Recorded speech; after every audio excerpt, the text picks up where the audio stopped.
Melee, range, and magic have just undergone massive changes in RuneScape. There are so many changes, in fact, that there are 2 news posts covering all the changes because they couldn't fit it all into one. And I've taken all of this information, condensed it down to hopefully avoid you getting a headache, because I have one.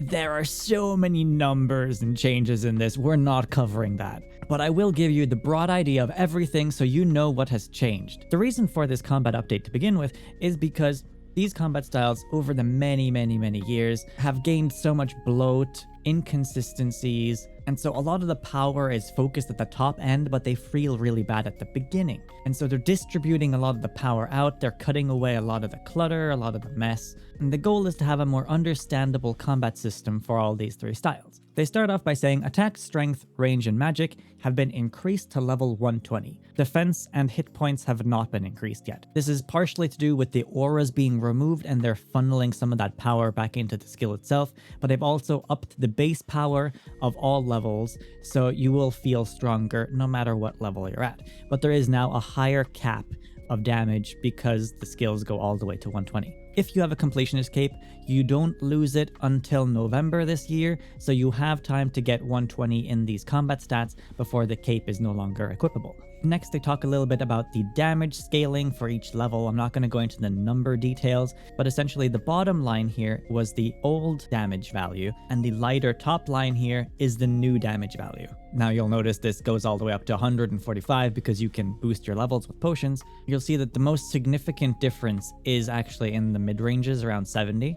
Whereas the very bottom has stayed generally the same and the very top is staying the same. There's also a new combat formula if you're interested in that. First, let's go over some broad changes and then we'll jump into the skill changes themselves. So since the skills go to 120, obviously there's 120 capes now, and those capes have benefits. The 120 attack cape gives you a 2% increased hit chance. It'll be generally unnoticeable because you have quite a high accuracy once you hit 120, but obviously some bosses will have high defense and you will notice it there. The 120 strength cape upgrades a ability chain, so it does more healing. We'll get more into that one a little bit later. The 120 magic cape increases the duration of, for example, bind or defense reducing spells. Here's a full list of them. You've got Confuse, Weaken, Curse, Bind, Snare. Vulnerability is probably the main one people use. Smoke Cloud's also popular though. And finally, the 120 range cape increases the chance of saving ammo. Next up, the ability pages in-game have been cleaned up. Before, all your abilities were just lined up, messy, gross, unorganized, yuck. Look at it now. Oh, my OCD is so happy. Look how clean it is. You've sorted by basic, enhanced, ultimate, and utility. Chef kiss, I like it. They've also combined the attack and strength ability pages. It's now just one melee page. And not to mention, they've renamed threshold abilities into enhanced abilities. We'll get more into that as well in a little bit. Now, much like with Necromancy, when you level it up, you get these little tutorial pop-ups when you unlock a new ability. And those have now been added to magic, range, and melee. Essentially just saying you've unlocked a new ability, congratulations, and then it explains what kind of ability it is, if it's a basic, an enhanced, or an ultimate, and it will give you a little bit of details about the ability itself. I thought that was great for Necromancy, and I'm really happy that they've added that to these combat styles as well. And finally, they've renamed Legacy Combat into Classic Combat. So if you open up settings, go into gameplay, additional options, down at Legacy options here, and there's your Classic Combat mode at the top.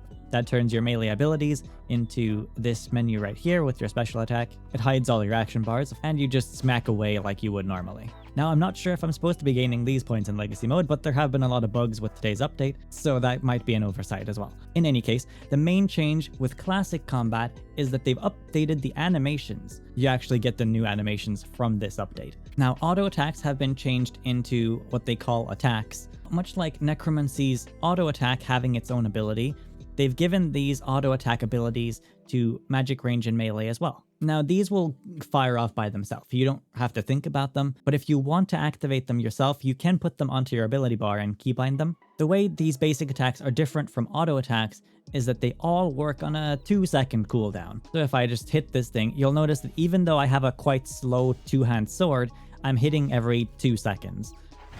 And then if I swap to dual wield, for example, which you think would be faster, I'm also hitting with those every 2 seconds. They basically made every single weapon the same speed with this update. That's true for all combat styles. All of them run on about 2-second cooldown. But because magic is a little bit special, you actually get to see the magic spells when you use these basic attacks. If I set my spell to Ice Burst, I'll cast the auto attack. You'll see the Ice Burst happen. And that's true for all spells, you'll get to see the spell take off. The previous system was wonky and weird. Sometimes these spells would go off in between your abilities. It didn't really make a lot of sense. I'm not going to get into it. Basic attack adrenaline has now been increased to 9 instead of 8. You can even push that to 10 with an archaeology relic if you want to round it off nicely. And the threshold system has been completely removed from range, melee, and magic, but not defense. It still exists for defense, but what this means is you can now cast your enhanced abilities down here.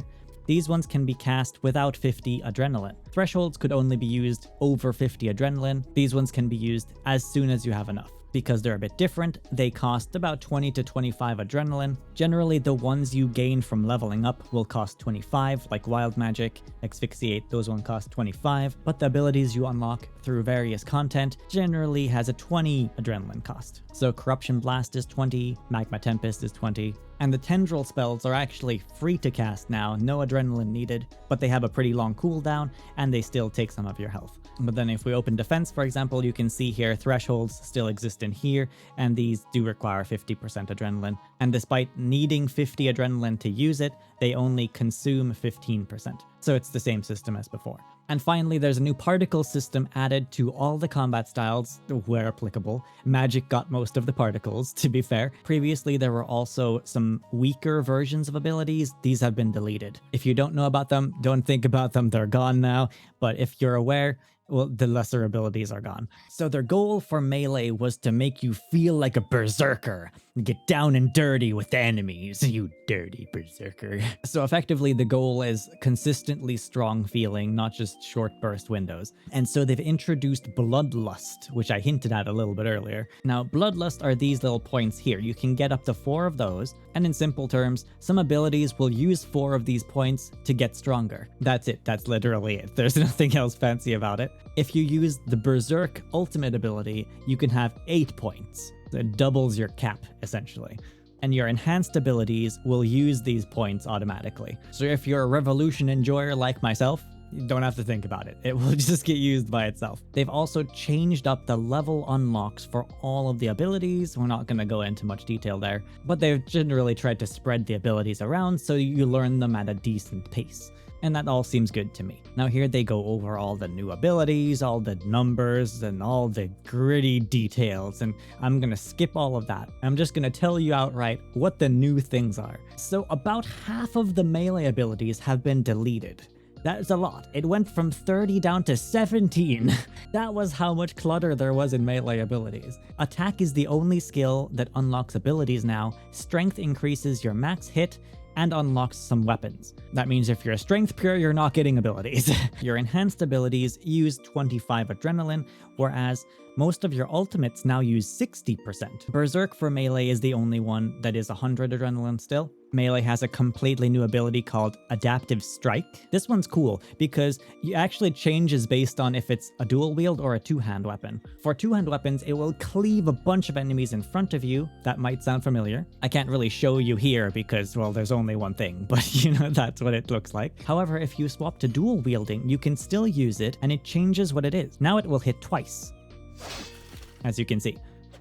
But it only hits twice on one enemy. So the general idea being, if you want to hit lots of enemies around you, you use two-hand swords. If you want to focus on one thing, you use dual wield. At least that's the general idea. You can do whatever you want. The Fury ability now guarantees a critical strike. It was only a chance before, now it's guaranteed. Hurricane is really cool now, so it does the same thing as before, but it has a long cooldown, and the more enemies you hit with it, the faster the cooldown goes down. So you can essentially become a tornado with this thing and just keep spinning and spinning and spinning. It's a little bit over-exaggerated, I know, but you know, that's the idea. And it can hit up to 9 enemies, each of them shaving off a couple of seconds. So as long as you have adrenaline, you can just keep spinning like a Beyblade. Flurry now stuns and binds enemies, though notably it also extends the time of your Berserk ultimate. So if you Berserk and then use Flurry, it will increase the time. So say if you use Berserk, and then you gain a little bit of adrenaline so you can use this, you'll see that it extends the time of Berserk. Berserk is not going down. while that's happening. So that's neat. That's a cool little combination you can do. If you're familiar with the Scythe from Necromancy, Dismember has essentially been turned into that. It has 3 different levels now: Dismember, Slaughter, and Massacre, and this ability will hit the enemy over time, but it also heals you. Obviously I'm full health now, but you can see the little purple hearts. They're trying to heal me, but I'm full health. You've got about 20 seconds to use the upgraded version every time. If you don't use it fast enough, it will revert down to the first tier again. So the first one doesn't use any adrenaline. The second and third one use 25 each. The first one's quite weak. This one's a lot stronger. The animation's a little bit different as well. Massacre hits 7 times. Every time it hits, you're being healed. Yeah, that's a great way for melee to gain some health back while you're in melee range. Dismember is also the ability that gets boosted by the Strength Cape. So this ability heals more if you have the 120 Strength Cape perk. Barge has a feature now where it turns a channeled attack into a damage over time attack. I can't use movement abilities in my house, hold on. Right, so if you use Barge, and then you use attack, then it will turn that into a damage over time attack rather than a channeled attack. So normally you'd have to stand there and use that, but it just turned it into a one-hit attack that does multiple damage. Okay, so Berserk has a lot of features now. It still does the same as before, but there's also a ton of other things it does. So it boosts your damage. You take a little bit more damage, but not as much as before. You can have 8 Bloodlust instead of 4. You also gain 4 Bloodlust stacks from using the ultimate. Your basic attacks give double adrenaline. If you have the melee Zuck cape, you'll be familiar with Overpower. It hits twice with that cape. If you use Berserk now, and then you use Overpower, from 30 seconds down to 9 seconds. And I'm sure the idea there is they want you to use as many Overpowers during Berserk as possible. And the final change for melee is Meteor Strike. So after using Meteor Strike for 30 seconds, you will gain points of adrenaline constantly, and you get boosted adrenaline from basic attacks. So if I use this, you'll notice my adrenaline just keeps going up by itself. There you go. And it keeps doing that for 30 seconds. They've also increased the damage on every single melee special attack. Literally every single melee special attack has had its damage increased. And with that, we can move on to range. So Jagex's vision for range is to have this stealthy, agile, arrow-firing archer. They want you running around, mobile, shooting arrows at your targets. And so they've effectively stripped away all the movement locking abilities. There was also some janky stuff before where your big range area of effect attacks would centralize themselves on the southwest side of creatures. They've now centered that into the middle of the creature. If you weren't aware of that, then at least you know that your damage will be going to the center of the monster now. Range has also had a significant reduction in its abilities. Not as much as melee. Melee was out of control. Range has gone from 23 down to 17. So it's only actually lost about 6 abilities. One of the main changes with range is that you actually need ammo now. And I'm not joking, you didn't consume ammo before. And now your ammo will actually get used up. So if I just fire arrows, normally they would either go underneath the creature or underneath myself if you can't go underneath the creature. I think, for example, Arch Glacior, where it just would fall into the abyss below the creature, they would go underneath me instead. Now, if you've done the Animal Magnetism quest, in Old School, you get the backpack that picks up arrows for you, right? In RuneScape, you get a passive effect on your character that will just pick up the arrows for you. You're not locked to using a specific cape, you will just get that effect onto yourself. Which is exactly why you don't see my arrows falling to the ground, because I've done the quest, so they're just going straight back into my quiver. Except for that one went underneath me. Good timing, good timing. There is a 20% chance that your arrow will break. So effectively every 1 in 5 arrows will break. Much like with melee, you've got enhanced abilities that cost 25 adrenaline, and the unlockable ones cost 20 adrenaline. Your damage ultimates cost 60 adrenaline, just like with melee, and Death Swiftness, which boosts all your other attacks, costs 100. And just like with melee, they've moved the ability level unlocks around, and they've added 2 new abilities to range. The first one is a basic called Gale Shot. Not only does this one fire an arrow, but it also boosts your damage. So when you use it, you get something called Searing Winds. You'll see that I get a little wind effect around me, and it also pops down into your buffs. The little Searing Winds icon just means your range attacks are doing more damage. And if you combine Searing Winds with Rapid Fire, it will extend Searing Winds. Same idea as Berserk and Flurry from melee, casting Gale Shot, and then Rapid Fire, you'll notice that Searing Winds doesn't reduce in numbers. and then it starts counting down again once rapid fire is over. So that's another good combination you can use. The other new ability is called Imbue Shadows. This will boost your adrenaline for 30 seconds, getting 5 more adrenaline every hit we do for 30 seconds. So if I use it, it costs 40 to use. I'll get the wind effect again. Now if I hit, I'll get 15 adrenaline every time I hit. That has a 1 minute cooldown, so effectively half the time you'll be able to have that active. So now for the abilities that have changed a little bit. Snipe is now incredibly powerful, but it has a massive cooldown, up from 10 seconds. However, you have a basic attack called Piercing Shot. Since it's a basic, you can keep casting it over and over every 3 seconds, and it reduces the cooldown of Snipe. So if we start casting it, you'll see that it chips away at the cooldown of Snipe every time I cast it. 9 seconds, 7, 6, now it's down to 1 second. And so the idea is you use Snipe, and then you start using that, and you'll see it just keeps chipping away here. It's a little bit deceiving because it says 2.4 for each hit, but it hits twice, so it's effectively cutting off 5 seconds every cast. Binding Shot's new feature is that it's your main bind for range. It stuns your opponent, and at level 50-ish range, you get another charge of it, so you can cast it twice within 15 seconds. Also, if you right-click Binding Shot, you can toggle your Scare Tactics unlock. This is a Slayer drop. It effectively enhances this ability by knocking back your target 1 tile. Now you can turn that off and on if you click on the toggle button. If you have it enabled, it's not going to work on the dummy, obviously.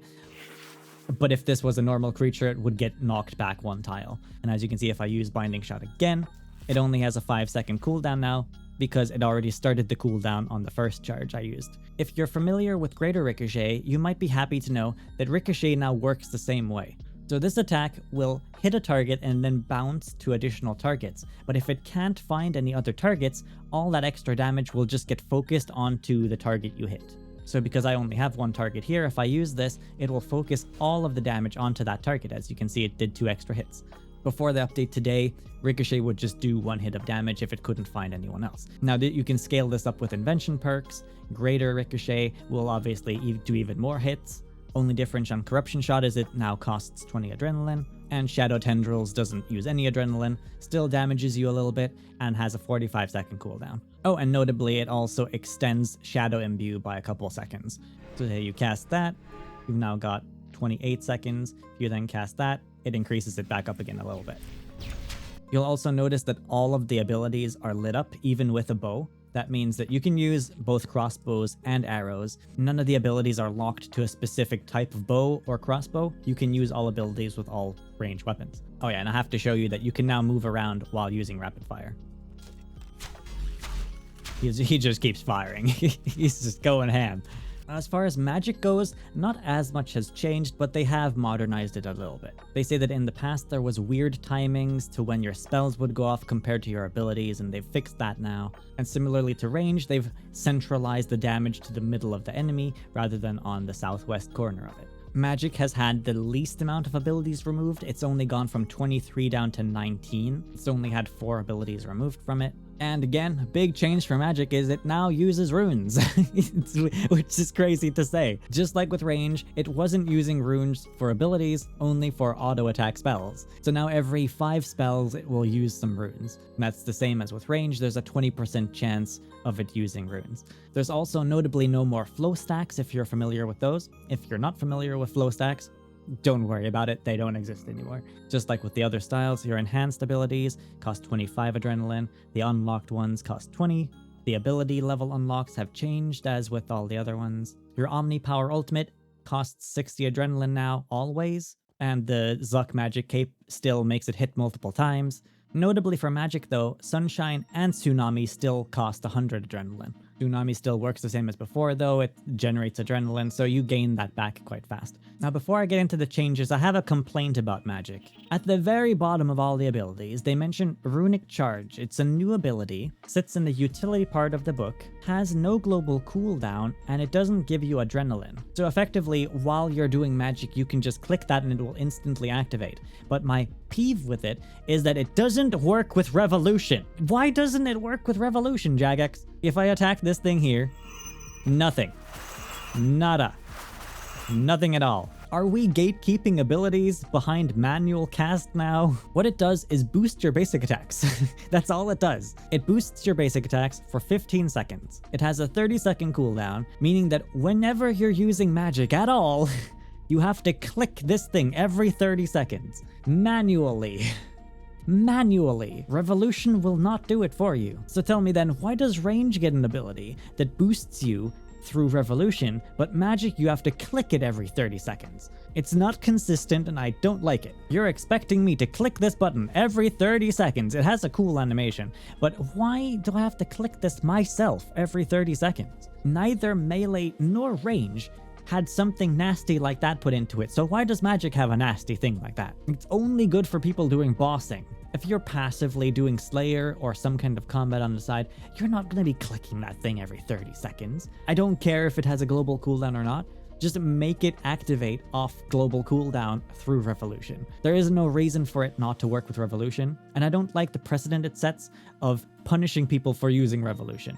I also don't like that they hid that fact in the news posts. There's nothing here about it not working with Revolution at all. All they say is that it's off global cooldown and it improves some of your basic attacks. So I'm highlighting this here in case you put this on your action bar yourself and you're like, oh, it hasn't been going off. I wonder why that is. Make it work with Revolution. It's stupid that it doesn't work with Revolution, and I don't know what the feedback was on this thing. Clearly nobody using Revolution tried this because they would have instantly given that feedback. Clearly the only people who were testing this out were manual combat players, because someone would have reacted to this not working with Revolution. Literally all it's doing is creating a wider divide between Revolution users and non-Revolution users. So with that mini rant out of the way, let's see what changed with magic. Sonic Wave now gives you a buff called Flow. It's close to Flow Stacks, but it's not quite the same. You'll see I get 10 seconds of flow in my buffs. Using an adrenaline ability while you have flow will reduce the cost. So normal Sonic Wave will reduce the cost less.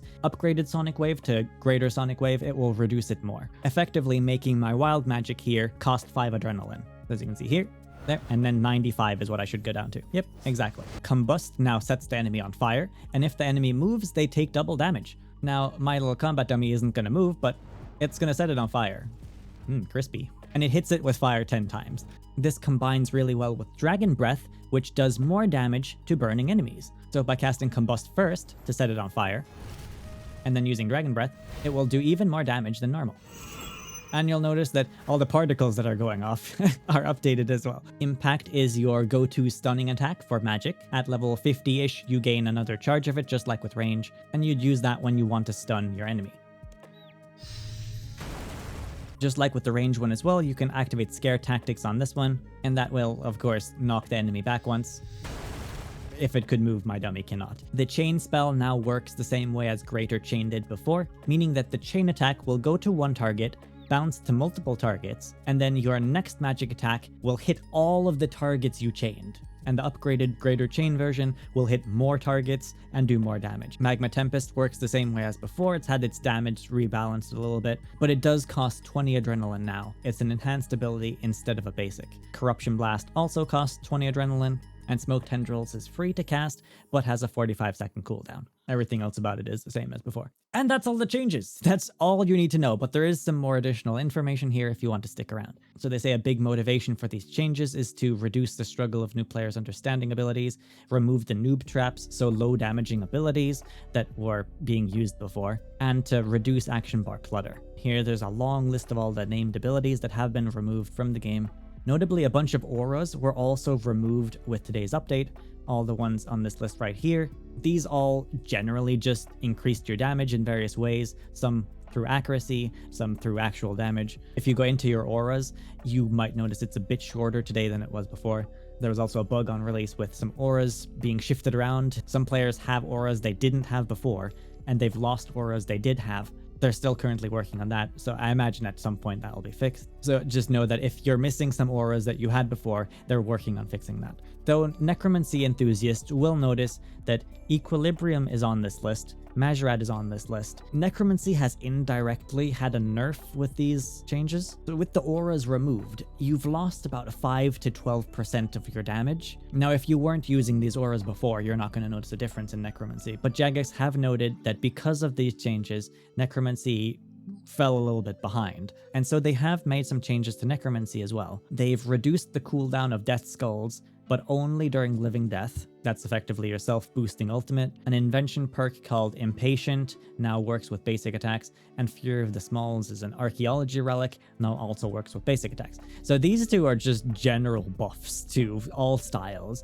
They help Necromancy, but they also help everything else. And 2 extra seconds off of Death Skulls might make 3 Death Skulls in Living Death easier, but if you were already casting Death Skulls 3 times during Living Death, you've just been reduced in damage essentially. And I find the changes a bit weird myself because they say they made the changes for the highest level of play of Necromancy, but the highest level of play was already using 3 Death Skulls. So this change did nothing for these people. And so the state of Necromancy right now is that it's by far the weakest combat style. It was already weaker than the other styles for endgame players before, but now it's hands down easily the weakest style of all of them. And it really needs some love, so I hope that they can do something about that. There's also been some changes to food. So when you ate food before, it would reduce your adrenaline by 10. They've changed that to 3 now. Food also doesn't scale on your health level anymore, your hit points level. The constitution hit points level before would determine how much healing you get from food. If you had like 10 hit points, your shark would heal 500, but if you had 99, it would heal 2000. They've changed that so now all food just gives a flat amount no matter what level you're at. I kind of wish that they just remove the adrenaline reduction completely, because frankly, high level players don't use any food that reduces your adrenaline. Food has very much been a noob trap in RuneScape for a long time. I would like to see food get more used, and I think this will help it, but I really did wish that they would just go all the way and remove the adrenaline reduction. Because when you're eating food, you're generally panicking, right? Something bad has happened, now you're eating lots of food, and then you're giving yourself a disadvantage because now your adrenaline is draining at the same time as you're healing yourself up. It's like the bad effects just keep snowballing. There's a handful of invention perks that have been changed. Energizing gives you accuracy. A lunging perk now increases the damage of dismember and combust, so your healing ability for melee and the burning ability for magic. The corroming perk now boosts the damage of chain and ricochet. I believe before it added additional copies, now it simply increases the damage. And the ultimatums perk now works on all ultimate abilities, and the effect is boosting the damage. They've also changed a handful of passive effects on equipment. They've adjusted the exec heal a little bit. It doesn't boost specific abilities anymore, but it just helps with your adrenaline. Blast diffusion boots now boost damage of wild magic.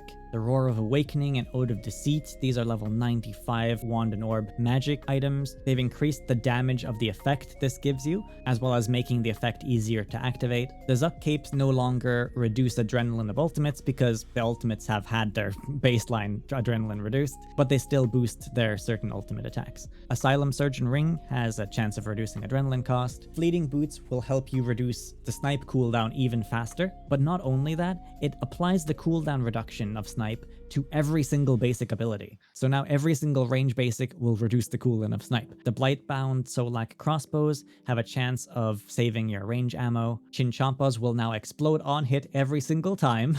They were being saved before, they don't get saved anymore. The way they distribute the damage as well has changed a little bit, and Decimation now hits up to 5 enemies. Certain range ammo has had its effects rebalanced as well. Splintering Arrows will apply puncture to enemies. This just does damage to the enemy. Death Spore Arrows gives an effect where your range attacks won't use adrenaline, and then the Wen and Bic arrows have also had their numbers rebalanced a little bit and stacks reduced. The defense values of some enemies has changed a bit as well. This is to rebalance the accuracy that they've adjusted with this change. They go into detail here about the different bosses that they've tweaked a little bit. Some have higher defense now, some have a little bit lower. Here they also mentioned the new animations, the new particles that they've added to magic. There's a list of abilities and their updated animations here. Range arrows, for example, have had some particles added to them, as well as a new range projectile arrow as well. Some animations have just been sped up a little bit, some have been tweaked. Most of the magic abilities are listed here because they've got new particle effects. Here they say that combat is one of the main parts of RuneScape,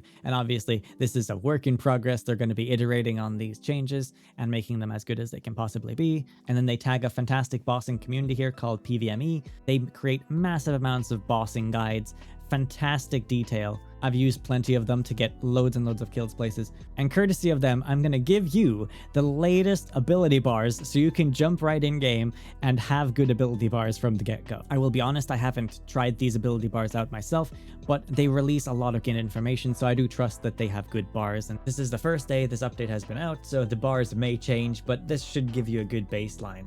Now, with all this information today, I'm gonna briefly check what people think about it, but we're not going to dive into as many comments as usual. The initial reception has been fantastic though. 91% of people are enjoying the combat changes. Despite the reductions to Necromancy, people are really enjoying the new combat styles. All Necromancy really needs is some damage increases to bring it up to speed with the other styles. Someone pointed out that the new max total level is 3,200, so that's nice. The new max total level of 3,200 makes me calm. A lot of abilities that weren't supposed to be giving adrenaline is actually giving adrenaline, so they're obviously fixing that. Bleeds stacking on top of each other from group encounters hasn't really been changed. It was a bit surprising to see that they don't stack the bleeds individually somehow. There are certain items that seems to be consuming every single hit rather than 1 in 5. It looks like that's being changed soon, so don't have to worry about that. It's really nice having the abilities grouped by type in the ability book. I actually really like that too. That was a great change. There's some comments about arrows spawning underneath the bosses, but you can't loot it for some reason. So there's just generally bugs. Nobody seems to be having much of a problem with it though, which is really cool to see. Though it does appear that the Reaper points have not been refunded for Majrat auras. So this Iron Man who spent 3 months doing Reaper tasks just lost something. That's not great. Necromancy is awful after the update. Everything got buffed, but Necromancy, not only did it not get buffed, but it actually got nerfed. Necro's also already been nerfed multiple times since released. Necro doesn't have a great track record with being buffed, that's for sure, yeah. It's a shame too, because it is my favorite style, despite everything. If this was EOC in 2012, it would have been a great update. There are a lot of changes, so obviously a lot of guides will need to be rewritten. Basically everything is outdated now. The improvements to ability animation, sound effects, and visual effects deserve so much praise. There are places people are saying they're dying now with Necromancy that they weren't dying before the update, so that's a little bit weird. You wouldn't think that the general damage from Necromancy has been lowered, but from what I can tell, there's just a lot of bug fix comments and just a lot of positive comment, and that's great to see. I've only tried the abilities out a little bit so far, but I really enjoy the update too. I think it's a fantastic time to jump in and try some combat if you haven't done so yet. Obviously, it's still fresh. There might be some small balance changes here and there. I really hope that they change that weird ability with magic that forces you to cast it every 30 seconds. Like, what is up with that? But other than that, I really like all the changes. There is a little bit of jank now with defensive still using threshold ability systems. I imagine that later on they will look at defense and probably hit points as well and tweak those so that they use the new enhanced ability system instead. I can kind of understand though why they didn't want to lump in defense changes on top of everything. Now they're trying to balance out these 3 combat styles, and once they've gotten that into a good place where they're happy with the balance, they can start looking at defensives, start to move those over to the new system. There aren't really that many defense abilities, but I know that some of them are very powerful if you use them in high level scenarios, so there may be some potential rebalancing on the future for defensives there as well. But like this video if you found this informative, and I hope you have a fantastic time trying out the combat changes yourself.